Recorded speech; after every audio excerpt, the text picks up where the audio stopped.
तकदीर भी खात्मे पे पहुंच गई। सबसे मुश्किल मंजिल तो भैया यही है कि झगड़ा तो यहाँ है। हक्का के बिना ला इलाहा हुसैन, हक्का के मानी कसम, यानी खुदा की कसम। हक बात तो ये है कि भाई ला इलाहा की बुनियाद हुसैन थे। क्यों? शाह थे, बादशाह थे, दीन थे, दीन को पनाह दी उन्होंने और उन्होंने सर दे दिया और उन्होंने बेअत नहीं की जालिम की, इसलिए जनाब आली वो बुनियाद बन गए। ला इलाहा की बुनियाद बन गए। बुनियाद यानी मकान जब बनने लगता है तो ज़मीन खोदी जाती है और बुनियाद नीचे रखी जाती है, उसके ऊपर इमारत बनती है। तो अभी तो इमारत ही नहीं बनी, तो फिर दीन की इमारत कहाँ गई? और फिर रसूलुल्लाह ने किस चीज़ की बुनियाद रखी और फिर वो इमारत कहाँ गई? तो क्या नए सिरे से इस्लाम की बुनियाद रखी गई और नया मकान हुसैन ने तामीर किया? तो इस पर झगड़ा शुरू हो गया। उन्होंने कहा ये मत कहिए, और देखिए भाई ये तो मिसरा ही गलत है। रेडियो पाकिस्तान से कहा गया मिसरा ही गलत है। क्यों भाई, क्यों गलत क्यों है? उनका देखिए कलमे कुफ्र है। हाँ, पॉइंट बड़ा अच्छा निकला। आधा कलमा कलमे कुफ्र है, ला इलाहा कोई रब नहीं, ये तो कलमे कुफ्र है। जब तक इल्लल्लाह ना कहो, उनका ये तो कोई रब नहीं, कोई अल्लाह नहीं है। हुसैन बुनियाद बन गए कि कोई अल्लाह नहीं है इसकी। तो भाई ये पढ़िए ना, मिसरा गलत है। यानी ला इलाहा कोई इलाह नहीं, इसकी बुनियाद हुसैन बन गए। तो अब का मखलों को क्या किया जाए? आप बताइए, आप सोचिए। तो थोड़ा सा सोचने का मौका तो मैं भी आपको देता हूं ना कि क्या ये कलमे कुफ्र है या सिंबल है ये कलमे का? ला इलाहा हक्का के बिना ला इलाहा। तो इतना बड़ा आदमी, इतना बड़ा सूफी जो कि 3 मिसरे इतने जोरदार कहता हुआ आ रहा था, चौथे पे गच्चा कैसे खा गया? क्या उसको नहीं पता था कि मैं ये आधा कलमा इस्तेमाल कर रहा हूं, आगे क्या होगा? तो कहीं ऐसा तो नहीं कि आधे ही कलमे पे बात की है उन्होंने? तो पहले इस रुख पे तो सोचते फिर आगे भी देख लेंगे। तो आइए देखते हैं, कलमे को 2 हिस्सों में बांट दीजिए। पहला है ला इलाहा, कोई अल्लाह नहीं है, कोई रब नहीं है, कोई खुदा नहीं है इल्लल्लाह, मगर वो रब है। तो 2 टुकड़ों में है, पहले तबर्रा है फिर तवल्ला है। पहले इनकार करो, यानी अपने दिल को 365 बुतों से साफ करो। यहाँ दिल को साफ करो और कोई रब नहीं है। हम लात को बुत को हम अल्लाह नहीं मानते, हम मनात को अल्लाह नहीं मानते, हम उज़्ज़ा को नहीं मानते। ये सब करो, पहले सफाई करो, फिर कहना वो है अल्लाह। तो अब पता चला कि कलमा ही नहीं समझे थे उम्मत वाले। अब मैं समझाए देता हूं कि नबी के जिम्मे 2 काम थे। पहला काम नबी को ये करना है कि सबके दिलों की सफाई करनी है और बुतों को निकालना है। पहले दिलों में झाड़ू दिलवाई जाए, उनको पाक किया जाए और फिर कहा जाए अब अल्लाह आएगा तुम्हारे दिल में, अब अल्लाह मियाँ आएंगे, सफाई हो गई। तो सब ने पुकार के कहा हाँ अल्लाह अल्लाह अल्लाह अल्लाह अल्लाह अल्लाह। पूरी उम्मत ने कहा अल्लाह अल्लाह। कुरान ने कहा जबान पर है, दिल में नहीं है। समझो समझो, अल्लाह ने ऐलान किया जबान पे है, दिल में नहीं है। ये काम कौन करे? तो इसलिए मैं हदीस के 2 हिस्से कर रहा हूं। हुसैन मिन्नी व अना मिनल हुसैन। कलमा मैं पढ़वाऊंगा, हुसैन दिलों की सफाई तुमको करनी है।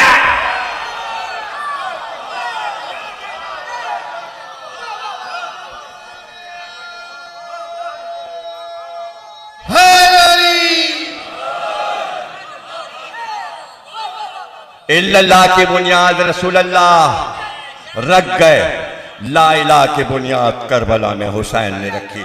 अब यहां से चलो और हम देखेंगे दिल साफ हुए कि नहीं।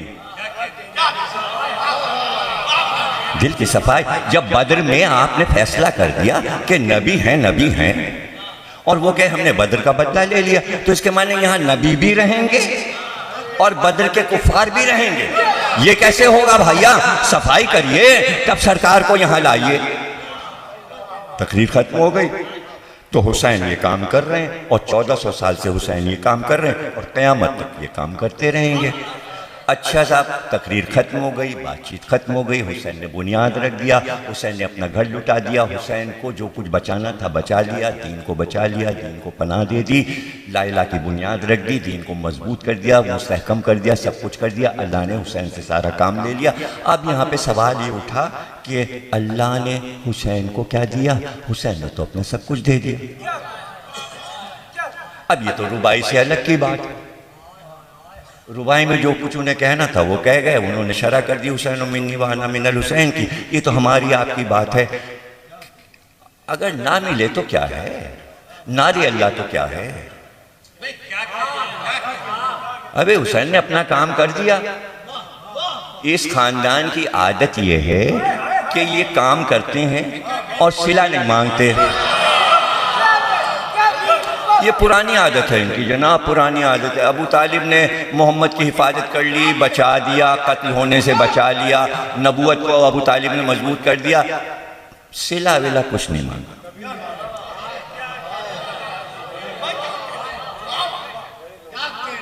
हाशिम ने अपने ज़माने में अपना काम कर दिया था, मक्के वालों को खिला दिया पिला दिया, सब सिला। अब्दुल मुत्तलिब ने अपना काम कर दिया था, हज को मजबूत बना दिया, ये कर दिया, प्यासों को पानी पिला, सिला।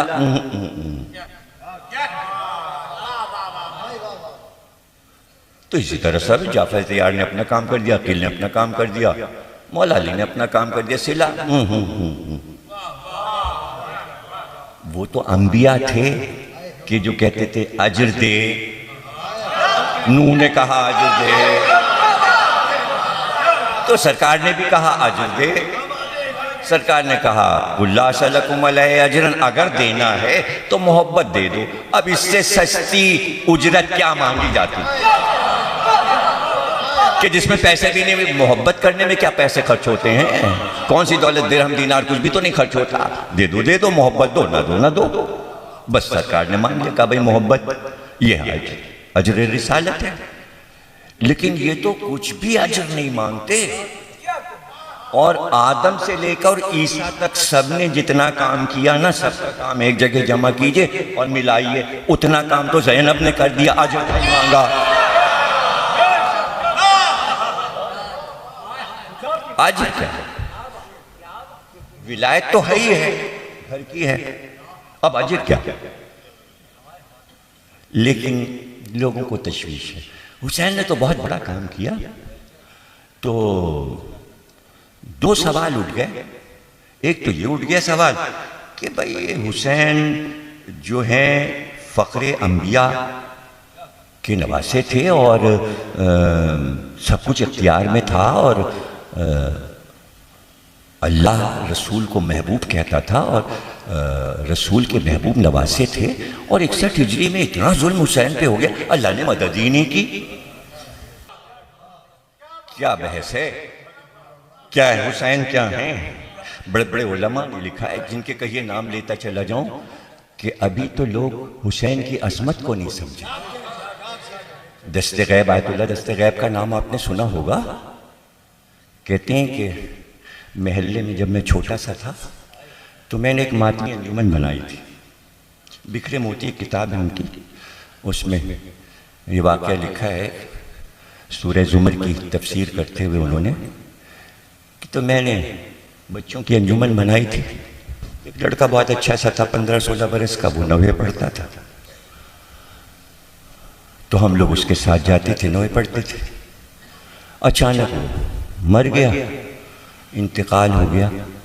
तो हम लोगों को बड़ा अफसोस हुआ कि 9वीं पढ़ता था, रुलाता था, मातम करता था।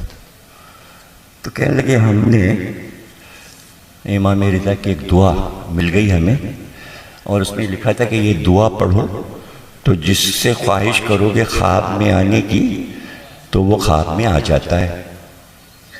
तो मैंने वो दुआ पढ़ी और सो गया। वो मेरा साहिब बयास अंजुमन का बच्चा मेरे ख्वाब में आ गया। उसने ख्वाब में मैं देखा बहुत खुश है, मुस्कुरा रहा है। तो उसने मुझसे कहा कि क्यों बुलाया है दोस्त तुमने मुझे, क्यों बुलाया? यहाँ क्यों बुलाया? दस्ते गैब कहते मैंने उससे कहा कि सिर्फ एक चीज़ पूछने को बुलाया, तुम जहाँ रहते हो तुम्हें क्या सिला मिला? कहा हमें वो सिला मिला है जो तुम सोच नहीं सकते। इसलिए कि जो हुसैन का नाम लेता है, जिक्र करता है, उसके मर्तबे यहाँ बहुत बड़े बड़े, तुम्हारी दुनिया के लोग सोच भी नहीं सकते। तो दस्ते गैब कहने लगे, मैंने कहा कि सिर्फ मुझे एक चीज़ ये पूछनी थी कि मुझे बताओ कि उस दुनिया में जहाँ तुम हो वहाँ हुसैन का क्या मर्तबा है?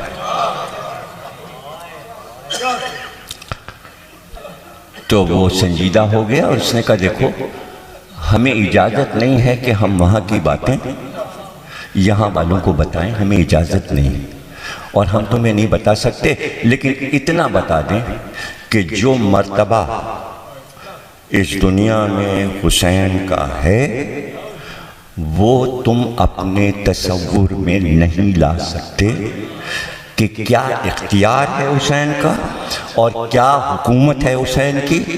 ये तुम अपनी आँखों से आकर देखना तो बात समझ में आएगी, लफ्ज़ों में नहीं बताई जा सकती। तो भैया ये तो मजलिस है, अपने जहन को समझाने के लिए हम जिक्र हुसैन करते हैं। जिसका जैसा इदराक है, जैसा जहन है, जैसी अक्ल है, इसीलिए कुरान बार बार कहता है अपनी अक्ल को तेज बनाओ ताकि हुसैन तो समझ में आए।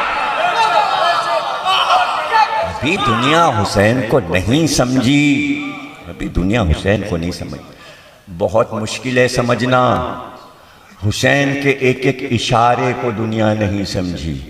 मक्तल में लिखा है, चूँकि फरमाइश मसाइब की भी, इसलिए वही फरमाइश पूरी कर रहा हूँ। मक्तल में लिखा है कि एक लफ्ज़ अगर हुसैन के मुंह से निकल जाता था तो दुनिया मुजस्सम उस लफ्ज़ में ढल जाती थी। सिर्फ इतना कहा था कि तुम्हारे बाद इस दुनिया पर खाक है। तो मख्तल में है कि आसमान से खाक बरसने लगी थी और बरसती खाक में हुसैन अली अकबर का लाशा लेके जा